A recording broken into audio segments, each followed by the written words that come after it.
Assalamualaikum. Man. Assalamualaikum. Bunyi apa ni? Daripada Masuk. itu lagi aku datang Kelang ada bunyi ni. Masuk. Kau datang Kelang slice pinggang je Sekejap. Jantung kau belah mana? Sebelah ini. Okey. Untuk apa? Keselamatan. Welcome to Kelang. Rumah kau ni, Man. Rumah aku. Man, ni motor siapa, Man? Ha? Motor siapa? Ini motor orang. Motor orang, kau motor kau? Motor orang, motor aku gak. Di sini macam tu. Man. Aku dapat Kayu ni untuk apa, Man? Ni untuk malam ni sekejap lagi nak pakai. Ada apa?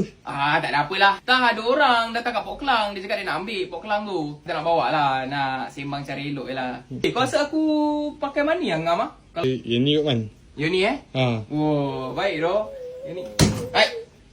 Man, apa tu, Man? Tak ada apa lah. Jom duduk sana jom. Man, kau dengar apa tu, Man? Ni budak-budak aku. Dia send voice kat aku. Tu aku nak dengar jap. Oh, okey. Sekejap, aku reply dia orang balik. Pap. Man, movie je malam ni. Jom. Aku on je. Kat mana, Port Kelang Port Kelang. Ada ke movie? Port Kelang. Ada lah.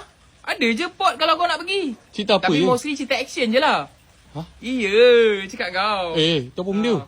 Ni minyak wangi, Afnan. Ha? Kau nak try tak? Kau try. Saya, ush. Baik tu ni. Kau try automizer dia. Bunyi macam mana kau tengok Memang bunyi macam tu, Man. Memang bunyi macam tu. Only in Kelang je bunyi. Kau bawa keluar Kelang, dia dah tak bunyi ni lagi dah.